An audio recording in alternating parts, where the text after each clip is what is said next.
Hey guys, how you doing? A little bit of a different style video today. I'm gonna answer your questions. Many of these questions are questions I have not seen before. I'm simply looking at my YouTube notifications and answering your questions because I'm noticing that a lot of the questions keep repeating themselves. So I'm going through right now. Okay, so that was a compliment. Thank you very much, Battleheim.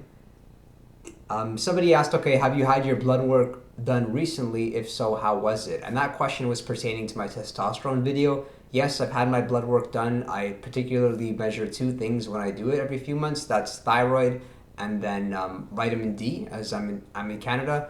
And how was it? My thyroid is where I want it to be.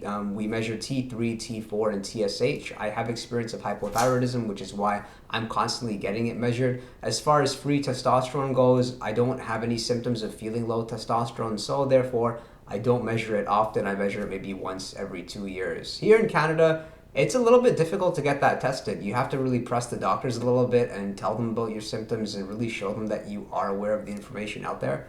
Overall, I would say most. I mean, you'll be able to notice if you're feeling low testosterone.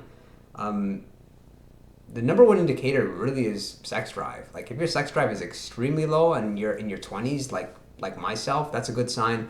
Otherwise, mood, depression, energy levels. Although the thing with depression and energy levels, that could as well be things that could be related, for example, to thyroid again, or it could be related to vitamin B and other things, right? Okay, somebody asked if I've watched any of Dr. David Sinclair's interviews about anti-aging. This person's experimenting with resveratrol.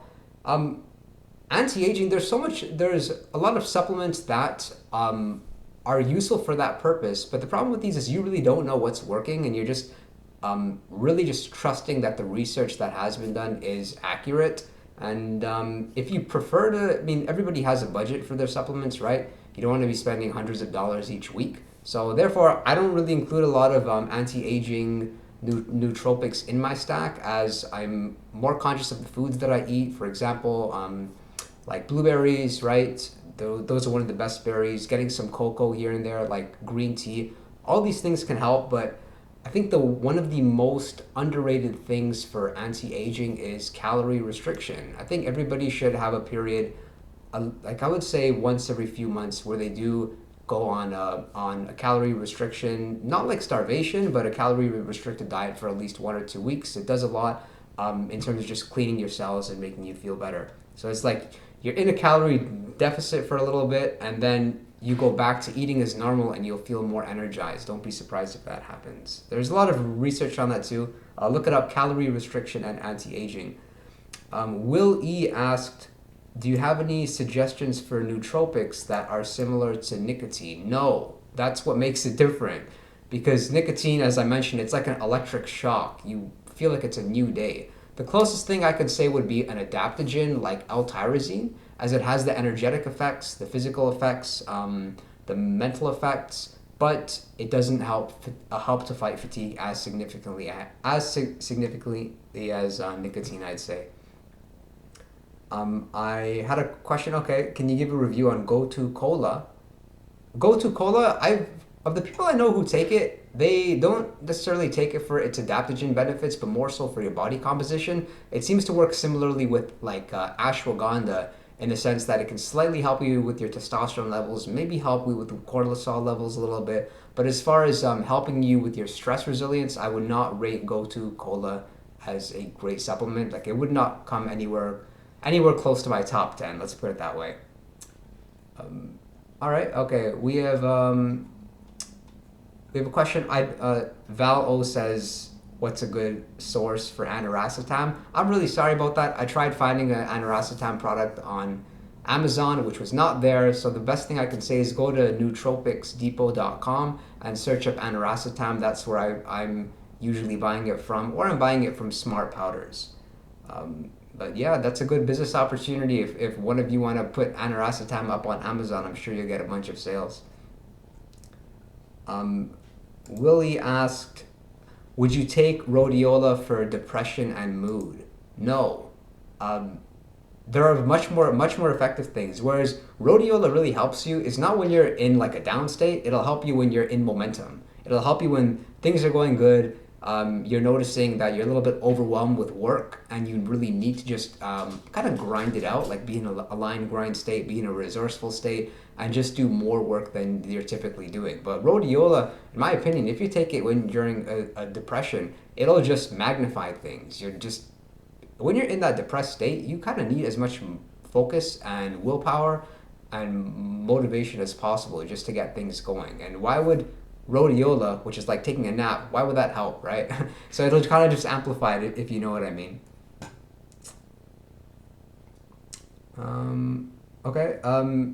Somebody asked if I had any memory recall problems with modafinil. No, I'm surprised to see that question because I've never even heard of that phenomenon. People say that they focus on different types of things when they're using modafinil. There's some changes in the mood, but in terms of memory, nope, my recall is still good. Really, no changes. Is it better? I wouldn't say so. Is it worse? I wouldn't say so. I mean, sometimes you can recall just different things, right? But that'll naturally happen. If you're focusing on one particular task, sometimes you'll recollect things which have to do with that task, right? In essence, it just kind of depends, but the answer is no. Sorry, guys, for the delays. I'm just browsing time. Peter Linus said, "Can we take Bacopa and lion's mane together at the same time?" Yes, absolutely. I don't really understand why people ask these questions about can you take one or another thing at the same time. It's been my experience that I like stacking things together, and that's just me. Whatever works for you. If you're somebody that prefers to take like one nootropic at a time to test it and see if it works, sure, go ahead with it.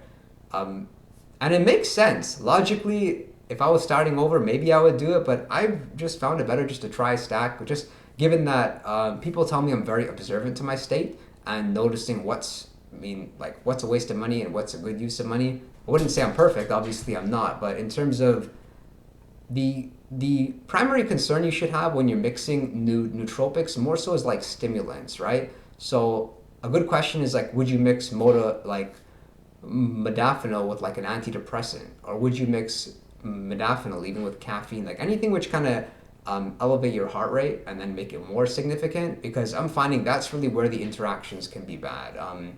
Even like for even for multivitamins, there's some of them which they have such a complex ingredient list that you're good like analyzing that product and saying, should I be taking something else with it? Because there could be interactions, but for the most part, I would say 90% of the time I get this question of can I take something and something at the same time? The answer is yes. People ask, can I take Noopept along with modafinil? Yes. I've noticed that when it comes to stimulants and nootropics, in most cases, the stimulants kind of overpower the nootropics. But that being said, the nootropics do have their, do really serve a good purpose. And when I say stimulants, I specifically mean like prescription drugs. Somebody asked, anybody here try yerba mate? Yeah, it's like a tea. It's good stuff. Just the inconvenience of taking it is something which I don't always rely on. Somebody asked if modafinil has any erectile dysfunction, like some claim that it does. Has not been my experience. My sex drive has been pretty similar. Sex drive is a very interesting topic. I'm starting to see this more, so maybe I'll cover that in more depth because it's obviously important. And if it's low, then you want to do whatever you can to fix it while staying away from drugs. Like I've never tried Viagra or anything like that, but I noticed there seems to be like a direct correlation between almost like my fitness levels and my levels of testosterone. Like if I'm fit and if I'm working out actively and I'm doing like the major compound lifts, which are squat, deadlift, bench press, it just seems to be better. And there's studies done on this that in essence, if you do compound lifts in the rep range, I think it's like 4 to 6 reps or 4 to 7 reps, there is a dramatic improvement in testosterone, particularly when you're working out the legs. So if you don't exercise, man, just get out and try it. Like even, try it for a month. What's the worst that can happen, right? Somebody asked, when do you think popping a certain amount of caps is too much for the liver to process?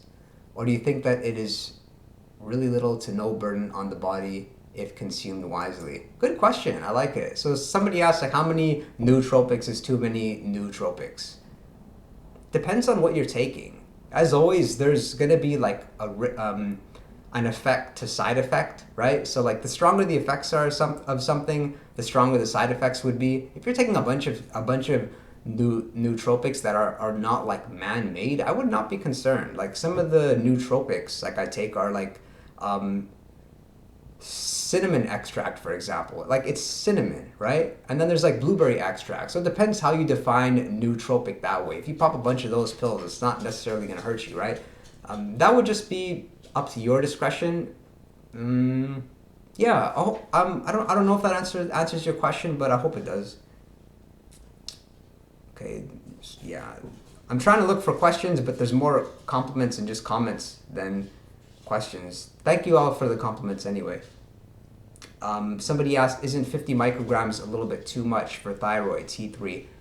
It's on the higher side, but that being said, most people that are taking T3 are also taking T4, which is synthroid, right? So if you're familiar with hypothyroidism, your thyroid level is low. And the solution to that is different kinds of prescriptions. So there are, most doctors or endocrinologists are prescribing T4 or they're prescribing T3, right? So in my case, 50 micrograms of T3, it is a bit high, but that being said, I'm not taking any T4, right? So most people, they're taking a lot of T4 and just a little bit of T3, maybe like 5 micrograms or maybe 10 micrograms. Okay, somebody had a question about Clen. And guys, I can't answer questions about Clen and DNP and it comes to fat loss. There's just too much risk that I don't want anybody overdosing. These are strong things, and accidents happen and stuff, right?